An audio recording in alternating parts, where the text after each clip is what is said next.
ಇತ್ತೀಚಿನ ಸಂಚಿಕೆಗಳನ್ನು ಜಾಹೀರಾತಿನ ಕಿರಿಕಿರಿ ಇಲ್ಲದೆ ನೋಡಿ.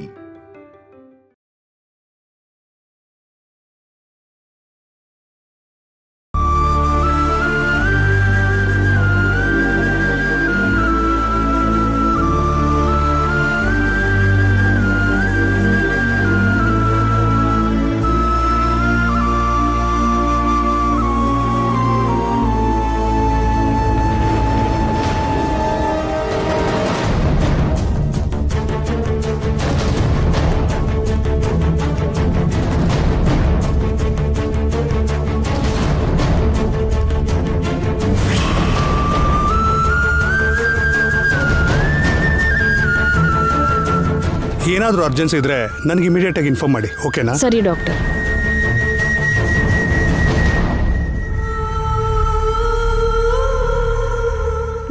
ಡಾಕ್ಟರ್ ನಮ್ಮ ಮಾವಂಗೆ ಹೇಗಿದೆ? ಆ ದೇವ್ರ ಕಂಡ್ಬಿಟ್ಟ ಮೇಡಮ್. ಬ್ಲಡ್ ಕೊಟ್ವಲ್ವಾ, ಪರಿಸ್ಥಿತಿ ಸ್ವಲ್ಪ ಸರಿಯಾಗ್ತಿದೆ.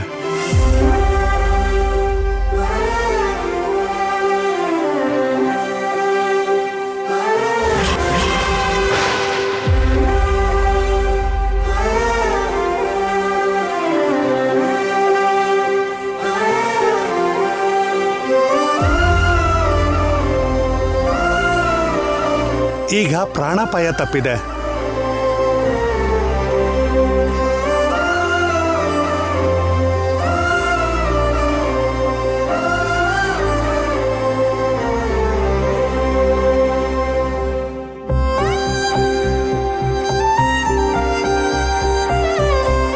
ಪ್ರಾಣಕ್ಕಪಾಯ ತಪ್ಪಿದ್ಯಾ? ಏನಿದು, ನನ್ನ ಗುರಿ ತಪ್ಪಾಗಿದೆ.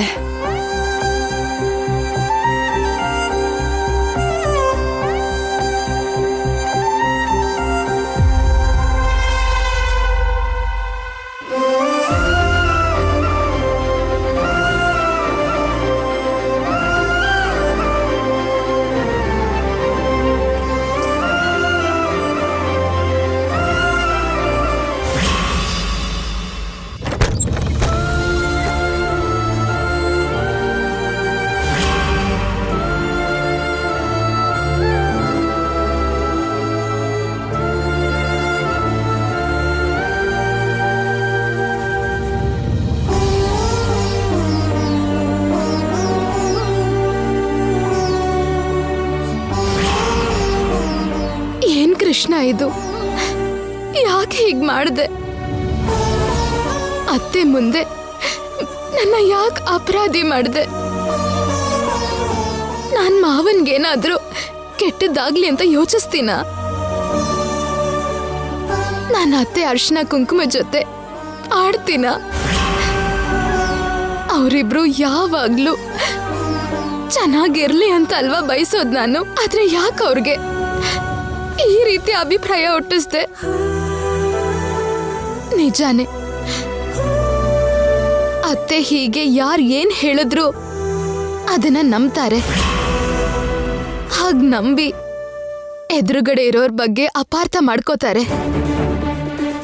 ಹಾಗ ಅಪಾರ್ಥ ಮಾಡ್ಕೊಂಡು ಹಿಂದೆ ಮುಂದೆ ಏನು ಯೋಚನೆ ಮಾಡದೆ ಮಾತಾಡ್ತಾರೆ. ಆದ್ರೆ ಈ ವಿಷಯದಲ್ಲಿ ನನ್ನ ಅಪಾರ್ಥ ಮಾಡ್ಕೊಳ್ಳೋದು ಅಂದ್ರೆ ಏನ್ ಕೃಷ್ಣ? ಏನೋ ಗೊತ್ತಿಲ್ಲ, ಅತ್ತೆಗೀಗ ಈ ರೀತಿ ಆಲೋಚನೆ ಬಂದಿದೆ. ಅವ್ರ ಮಾತು ಕೇಳ್ದೆ ನಾನು ಬೇಕು ಅಂತಾನೆ ಮಾವನ್ನ ಬೆಟ್ಟದ ಮೇಲೆ ಕರ್ಕೊಂಡು ಹೋದೆ ಅಂತ. ಅವ್ರಿಗೆ ಆ ಪರಿಸ್ಥಿತಿ ಬಂದಿದ್ದಕ್ಕೆ ನಾನೇ ಕಾರಣ ಅಂತ ಅತ್ತೆ ಇದನ್ನ ನಂಬ್ತಿದ್ದಾರೆ. ನೀನ್ ಮಾಡಿರೋದಕ್ಕೆ, ನೀನು ಮುಖ ನೋಡೋದಕ್ಕೂ ನನಗೆ ಅಸಹ್ಯ ಆಗ್ತಿದೆ. ನನ್ನ ಕಣ್ಣು ಮುಂದೆಯಿಂದ ದೂರ ಹೊರಟೋಗು. ಅದಕ್ಕೆ ಅವ್ರು ನನ್ನ ಮುಖ ನೋಡಕ್ಕೂ ಇಷ್ಟಪಡ್ಲಿಲ್ಲ. ಜೀವನದಲ್ಲಿ ನಿನ್ ಮುಖ ನನಗ್ ತೋರಿಸ್ಬೇಡ ಅಂತ ಹೇಳಿದ್ರು ಅಂದ್ರೆ ಪಾಪ ಅವ್ರು ಎಷ್ಟು ನೊಂದ್ಕೊಂಡಿರ್ತಾರೋ. ಅವರು ಹಾಸ್ಪಿಟ್ಲಿಂದ ಬರೋ ಅಷ್ಟರಲ್ಲಿ ನಾನು ಮನೆ ಒಳಗೆ ಇದ್ರೆ ಅವ್ರು ನನ್ನ ನೋಡಿದ್ರೆ ಅವ್ರ ನೋವಿನ್ನೂ ಹೆಚ್ಚಾಗತ್ತೆ. ಆ ನೋವು ನನ್ನ ಮೇಲೆ ಕೋಪ ಆಗಿ ಬದಲಾಗತ್ತೆ. ಆ ಕೋಪದಲ್ಲಿ ಮತ್ತೆ ನನ್ನ ಮೇಲೆ ಕೂಗಾಡ್ತಾರೆ. ಅದರಿಂದ ಅವ್ರಿಗೆ BP ಹೆಚ್ಚಾಗತ್ತೆ. BP ಹೆಚ್ಚಾದ್ರೆ ಮತ್ತೆ ಅವ್ರ ತಲೆ ತಿರುಗಿ ಬೀಳ್ಬೋದು. ಅವ್ರ ಆರೋಗ್ಯ ಮತ್ತೆ ಹಾಳಾಗತ್ತೆ. ಈ ರೀತಿ ಪರಿಸ್ಥಿತಿ ಬರಬಾರ್ದು ಅಂದ್ರೆ ಹಾಸ್ಪಿಟ್ಲಿಂದ ವಾಪಸ್ ಬಂದ್ಮೇಲೆ ಅವರು ಶಾಂತವಾಗಿರ್ಬೇಕು ಅಂದ್ರೆ ನನ್ ಮುಖ ಅವರು ಕಾಣಿಸ್ಬಾರ್ದು. ನನ್ ಮುಖ ಅವರು ಕಾಣಿಸ್ಬಾರ್ದು ಅಂದ್ರೆ ನಾನು ಈ ಮನೆ ಬಿಟ್ಟು ದೂರ ಹೋಗ್ಬೇಕು.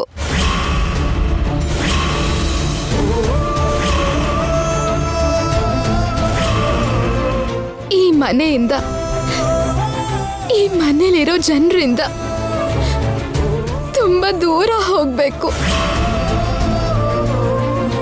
ಯಾರಿಗೂ ಕಾಣಿಸ್ದೇ ಇರೋಷ್ಟು ದೂರ ಹೋಗ್ಬೇಕು.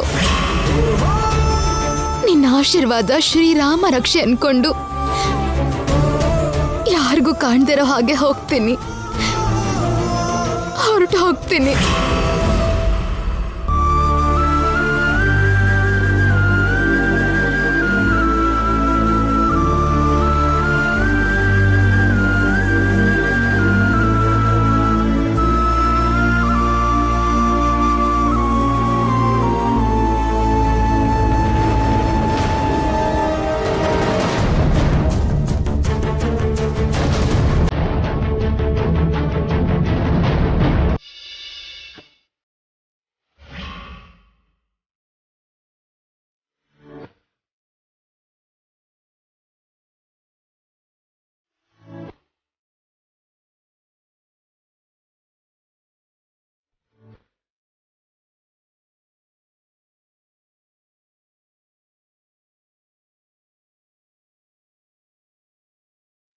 ಶ್ಯಾಮನ್ ಪುಣ್ಯದಿಂದಾನೇ ಡ್ಯಾಡ್ಗೆ ಅಪಾಯ ತಪ್ಪಿತು.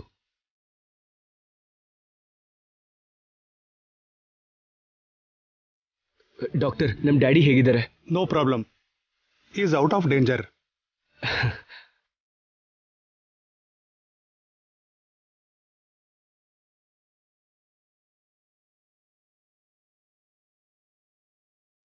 But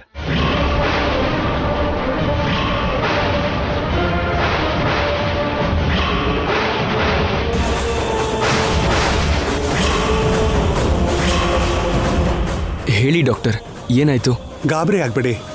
he will be all right.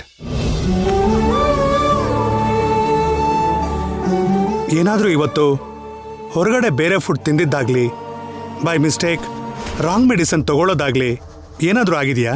ಇಲ್ಲ ಡಾಕ್ಟರ್, ಆ ಥರದ್ದು ಏನೂ ಆಗಿಲ್ಲ. ಯಾವುದೋ ರಾಂಗ್ ಮೆಡಿಸಿನ್ ಅವ್ರ ಬಾಡಿ ಒಳಗೆ ಹೋಗಿದೆ ಅಂತ ನನಗೆ ಅನುಮಾನ ಇದೆ.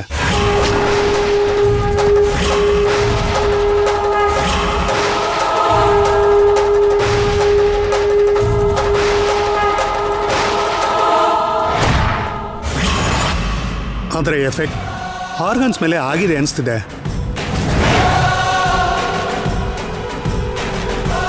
ಅದರಿಂದಾಗಿ ಸ್ವಲ್ಪ ದಿನ ಅವ್ರ ಕೈಕಾಲು ಕೆಲಸ ಮಾಡೋದಿಲ್ಲ.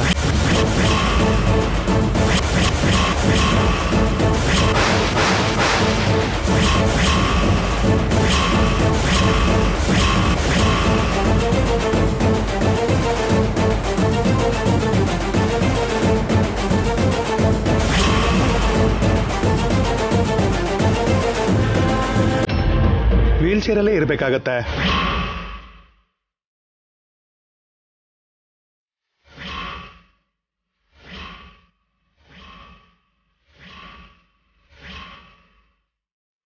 ಸದ್ಯಕ್ಕೆ ಅವರು ಮಾತು ಕೂಡ ಆಡೋದಕ್ಕಾಗೋದಿಲ್ಲ.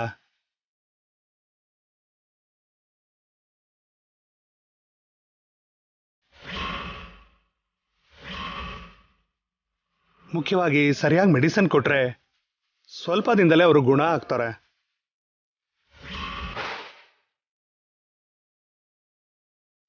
ಎದ್ದು ಓಡಾಡ್ತಾರೆ, ಚೆನ್ನಾಗಿ ಮಾತಾಡ್ತಾರೆ ಕೂಡ.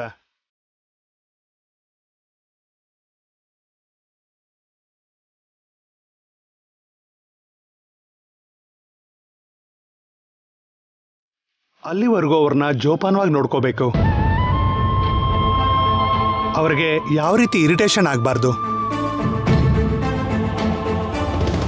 ಅವರ ಸನ್ನೆನ ಅರ್ಥ ಮಾಡಿಕೊಂಡು ಅವರು ಬೇಕಾಗೋದನ್ನೆಲ್ಲ ನೀವೇ ಕೊಡ್ತಾ ಇರಬೇಕು. ಅವ್ರು ಬೇಗ ರಿಕವರ್ ಆಗೋದು ಅನ್ನೋದು ನಿಮ್ಮ ಕೈಲೇ ಇದೆ. ಸರಿ ಡಾಕ್ಟರ್, ಡ್ಯಾಡಿನ ಹುಷಾರಾಗಿ ನೋಡ್ಕೋತೀವಿ.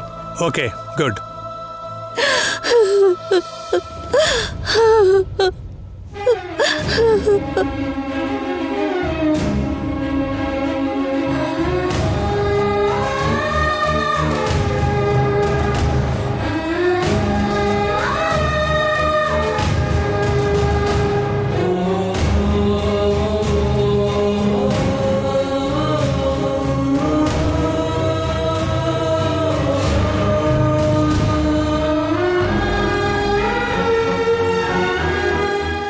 ಥ್ಯಾಂಕ್ ಗಾಡ್, ಅವ್ರು ಈಗಲೇ ಮಾತಾಡೋ ಹಾಗಾದರೆ ನನ್ನ ಗುಟ್ಟೆಲ್ಲ ರಟ್ಟಾಗಿರೋದು. ಅವರು ರಿಕವರಿ ಆಗೋಕ್ಕೆ ಸ್ವಲ್ಪ ಟೈಮ್ ಆಗುತ್ತೆ. ಅಷ್ಟರಲ್ಲಿ ಶ್ಯಾಮನ್ನ ಮನೆಯಿಂದ ಹೊರಗೆ ಕಳಿಸಿ ಪೀಡೆನ ದೂರ ಮಾಡ್ಕೋಬೇಕು. ಆಮೇಲೆ ಇವ್ರ ವಿಷಯ ನೋಡ್ಕೋತೀನಿ. ಅಳಬೇಡಿ ಅತ್ತೆ, ಸಮಾಧಾನ ಮಾಡ್ಕೊಳ್ಳಿ. ನಮ್ಮ ಅದೃಷ್ಟ ಚೆನ್ನಾಗಿತ್ತು, ಅದಕ್ಕೆ ಡ್ಯಾಡಿ ಉಳ್ಕೊಂಡ್ರು. ಅಷ್ಟು ಸಾಕು ಮಮ್ಮಿ.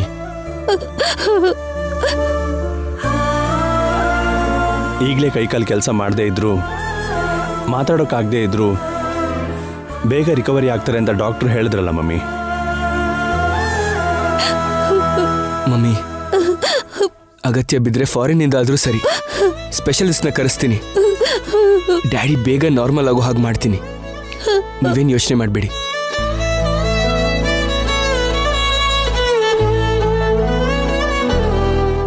ನಾನು ಬಿಡಲ್ಲ, ಅವ್ರನ್ನ ನಾರ್ಮಲ್ ಆಗೋಕ್ಕೆ ನಾನು ಬಿಡಲ್ಲ.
ಕೃಷ್ಣ, ನೀ ನನ್ನ ಜೊತೆಲೇ ಇದ್ರೆ ನನಗೆ ಬೆಟ್ಟದಷ್ಟು ಧೈರ್ಯ ಬರುತ್ತೆ.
ಹಲೋ.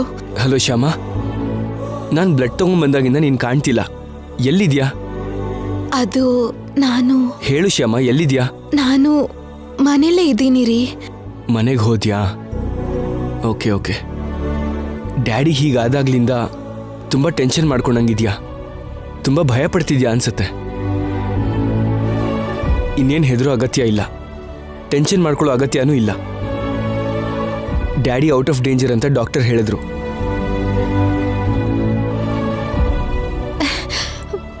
ಎಲ್ಲ ಕೃಷ್ಣನ್ ದಯೇನೇ ರೀ. ಹೌದು ಶ್ಯಾಮ, ಎಲ್ಲ ನಿನ್ನ ಕೃಷ್ಣನ್ ದಯೆ. ಆ ನಿನ್ನ ಕೃಷ್ಣ ದಯೆ ತೋರಿಸಿದ್ದಕ್ಕೆ ಡ್ಯಾಡಿ ಬದುಕೋ ಹಾಗಾಯ್ತು. ಡ್ಯಾಡಿ ಇನ್ನೂ 2-3 ದಿನ ಹಾಸ್ಪಿಟ್ಲಲ್ಲೇ ಇರಬೇಕಂತೆ. ಇವತ್ತು ನೈಟ್ ನಾವು ಹಾಸ್ಪಿಟ್ಲಲ್ಲೇ ಡ್ಯಾಡಿ ಹತ್ರ ಇದ್ದು ನಾಳೆ ಮಾರ್ನಿಂಗ್ ಬರ್ತೀವಿ. ನೀನು ಹುಷಾರಾಗಿರೋ. ಸರಿ, ಹಾಗೆ ಮಾಡ್ರಿ. ನೀವು ಹುಷಾರು. ನನಗೆ ಬೇಕಾಗಿದ್ದೆಲ್ಲ ನೀನೇ ನೋಡ್ಕೋತಿದ್ಯಲ್ಲ ಶ್ಯಾಮ, ಮತ್ ನನಗ್ಯಾಕೆ ಹೇಳ್ತಿದ್ಯಾ? ನಾನಿರಲ್ವಲ್ಲ, ಅದಕ್ಕೆ. ಇರಲ್ವಾ? ನೀನಿರಲ್ವಾ? ಇರದೆ ಮತ್ತೆ ಎಲ್ಲಿಗೆ ಹೋಗ್ತೀಯಾ? ಅಂದ್ರೆ ಹಾಸ್ಪಿಟ್ಲಲ್ಲಿ ನಿಮ್ ಪಕ್ಕ ನಾನು ಇರಲ್ವಲ್ಲ, ಅದಕ್ಕೆ ಹಾಗಂದೆ. ನೀ ನನ್ನ ಪಕ್ಕದಲ್ಲಿ ಇಲ್ಲದೆ ಇದ್ರು ನಿನ್ನ ಯೋಚನೆ ಎಲ್ಲ ನನ್ನ ಬಗ್ಗೆನೇ ಇರುತ್ತೆ ಅಂತ ನನ್ಗೆ ಗೊತ್ತು ಶ್ಯಾಮ. ಹೌದು ರೀ, ನನ್ನ ಯೋಚನೆ ಎಲ್ಲ ನಿಮ್ ಬಗ್ಗೆನೇ ಇರತ್ತೆ. ಇವತ್ತು ರಾತ್ರಿ ನನ್ನ ಬಗ್ಗೆ ಯೋಚನೆ ಮಾಡ್ದಂಗೆ ಆರಾಮಾಗಿ ಮಲ್ಕೋ. ನಾಳೆ ಮಾರ್ನಿಂಗ್ ನಾವು ಬರ್ತೀವಿ. ಓಕೆ? ಸರಿ ರೀ. ಓಕೆ, ಬಾಯ್. ಗುಡ್ ಬಾಯ್. ಗುಡ್ ಬಾಯಾ? ಗುಡ್ ಬೈ ಯಾಕೆ? ನೀ ನನಗೆ ಗುಡ್ ಬೈ ಯಾಕೆ ಹೇಳ್ದೆ? ಅಂದ್ರೆ ಅದು ಗುಡ್ ನೈಟ್ ಹೇಳಕ್ ಹೋಗಿ ಹಾಗೆ ಹೇಳ್ದೆ. Okay, good night.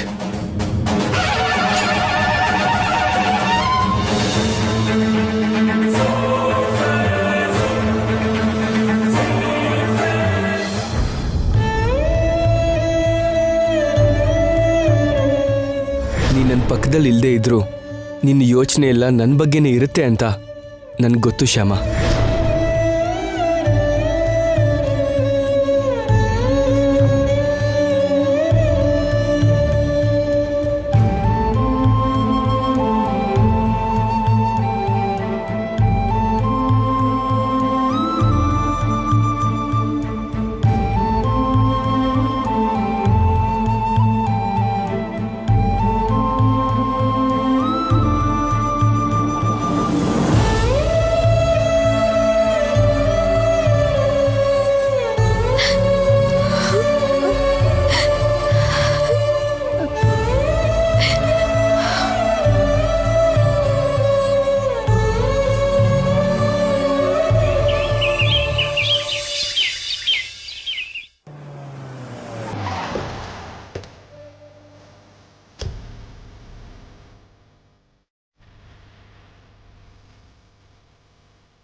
ಯಾರಿಗೂ ಹೇಳ್ದಂಗೆ ಎಲ್ಲಿಗೆ ಹೋಗಿರ್ತಾಳೆ?